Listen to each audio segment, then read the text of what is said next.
Finesse! What's up, brother? Welcome on in. A good day today.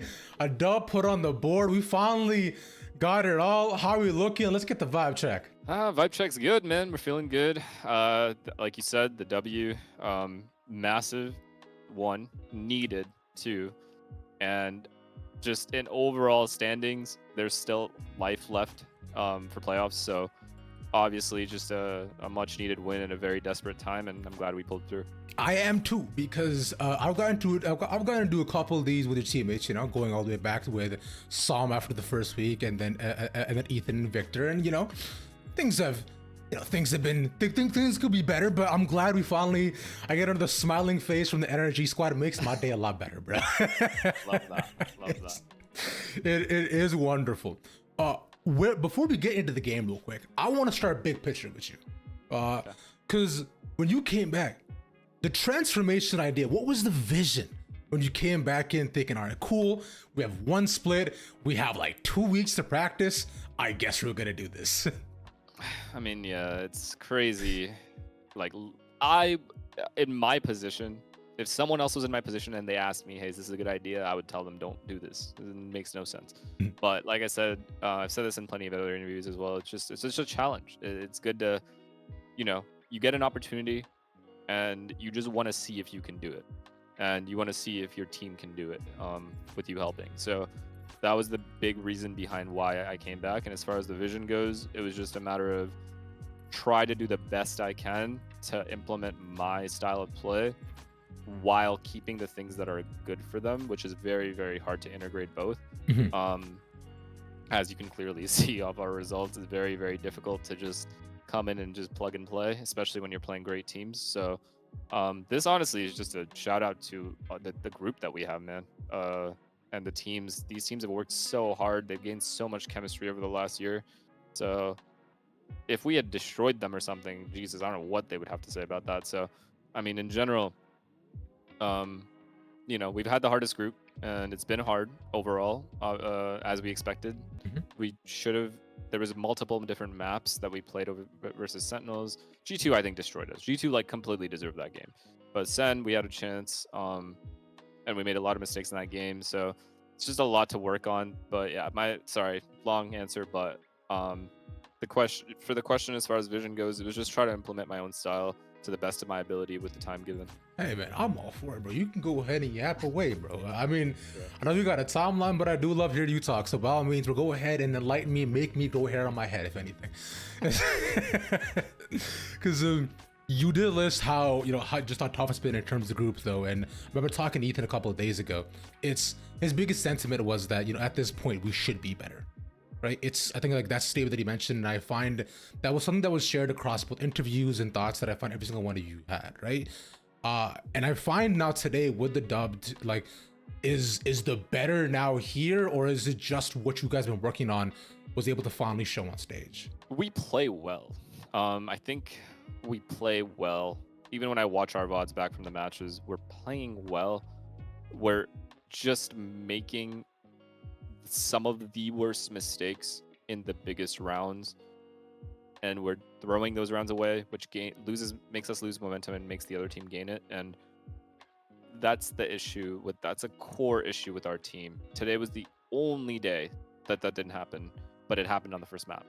So on Ascent and on Sunset, we were as clean as you can be with very, very few small mistakes. In the past 2 games before that, we were just making massive errors that cost us the game. Essentially, we make like 3 or 4 of them, not just 1. So I mean, you look back and you're like, if this hadn't happened, we would have just been able to snowball a win. But that's just how Valorant is. That's how sports is in general. You know, you can't afford to make those mistakes at the highest level. But then it just comes down to like, I don't like making excuses. We just didn't play good, right? Like if we're making those mistakes, we're not playing well. But if you ask me in a general way, like, do you feel like you're still playing well? Like I feel maybe form-wise for me individually, I could play so much better. I think some of my teammates could play so much better than they're playing as well. Just form-wise, like what their peak is and where they're at now. Like I think every single player has so much improvement left in them. Like nobody's even reached their peak yet. So in that sense, it's one of those things where you just kind of have to work at it with the time given and do the best that you can. And I think we're getting there. I don't know if it's I don't know if it's going to continue to stay consistent because we don't have matches to play. We have one more match, so you don't really know based off the format. But yeah, we'll see. We'll just have to see next week. Over the past couple of weeks, just the constant drivel that you've been exposed to online, right? Where it's just how it has been I find from just an outside perspective, it's been a non-stop onslaught that has come, I'm sure, your way, Sam's way, and all your teammates' way. Now, you've been competing for what, I think like over 12, 13 years now at this point, right? So it's like, I'm sure it's something you're not used to, but at what point is it criticism? At what point is it warranted? And at what point is it just, this is just fucking bullshit, shut up? I've said this on stream before when I stopped competing as well. If you're a player that is expected to do well, and you're a team that's expected to do well, and you don't, doesn't matter what sport you're in, doesn't matter what aspect of life you're in, you're always going to get shit on if you have any kind of social. And that's just the way that it is. So it just doesn't matter to me. I mean, hey man, if I'm out here dropping 3 and 14, 3 and 17, shit on me. I mean, I'm not sitting there like I'm not justifying it. And even if we lose out the rest of the split, I wouldn't have said, oh, we didn't have enough time, we didn't do this, or we didn't have me and Sam just got back, we haven't been in the game. I'm never gonna say those things. We lost because we suck. That's it. We could play better. So you just do what you can. But as far as your question goes, like, what do I think about that? I just think it's a very natural order of things to get that kind of reaction from fans and maybe people that are just ready to hate on you once you suck. Look at LeBron James. This guy is just insane, and all I see about him is hate. I'm not saying I'm LeBron James or compare me to him. I'm just saying, like, in any sport, in any esport, there's always going to be high expectations for certain players, and when those aren't met, those guys will come out of every corner of the world just to talk shit about you. And I mean, it is what it is. If that makes them feel better, it is what it is. Like, it's fine. My life is still great, man. At the end of the day, that's how I look at it. My life is still great. I get to do what I love, and hopefully they get that opportunity too. All right. I mean, I personally think you should respond to the hate by just saying you'll go band for band with me right now. I think that's just... Yeah, I mean, but for the real people that are criticizing us, like the people that are genuinely like, oh, I think if they did this, does it work? I don't mind that as much, or maybe even analysts saying what they want to say and stuff. I think it's okay. It's part of their job. Yeah. We need to be better. They're like not wrong. End of the day, they're not wrong. Yeah. Obviously, some people could say certain things that are like crazy, but end of the day, we are not playing well. And so, in my opinion, it's natural that we get criticized. Yeah, because like you said, you're a team with extremely high expectations. Every single one of your players has a massively high ceilings. Where we've seen every single one of you perform at such an insane level. So so I personally come in thinking like, well, shit. Well, I bet they're ready to fuck shit up, and that didn't happen for a little bit. I don't know what miracle people are expecting. I'm out here playing Sentinels, G2. These kids have been together for years, man. I just got here. Like, I don't know what you're expecting. We're trying. We're fucking. There's no days off here. We're not taking days off. Like, I'm going out and partying and stuff. So at the end of the day, if you put in enough work, this is my point. If I feel like I've put in the maximum amount of work that I can, which I do feel like I am, and I'm still losing, then I don't regret anything. Okay. Then I'm just losing. Then you just got to give props to the other team. You got to fix your things, and you move on to the next day. Okay, cool.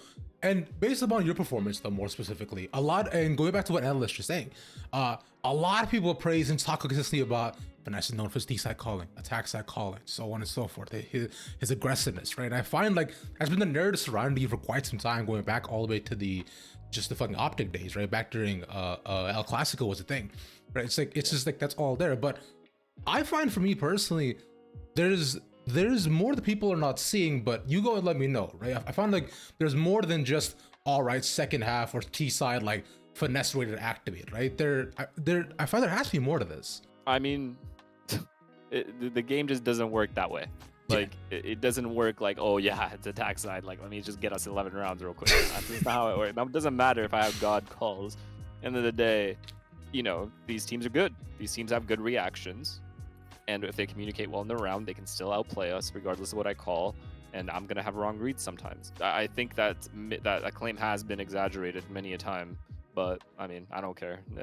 Like I said, these opinions, end of the day, for the people that actually watch and like understand and learn, and especially the players that play, a lot of them just don't really care for public opinion, because all that does is like boost your ego or deflate it, one way or the other, how you already look at it. So Yeah. Yes, I do think I'm a great caller, but also I've been doing it for years.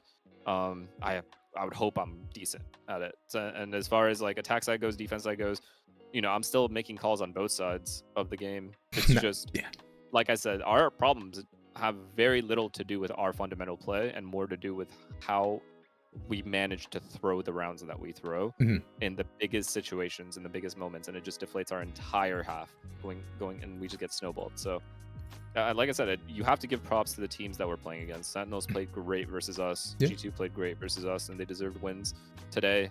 Luckily for us, we didn't make those mistakes on the last 2 maps at all, and you were capable of. I'm glad that our fans were capable of seeing that when we're able to minimize those mistakes, that is our level goes from like here to there, as far as like what we're capable of doing. And I'm glad that we were able to prove it to ourselves also. Final question I had, man.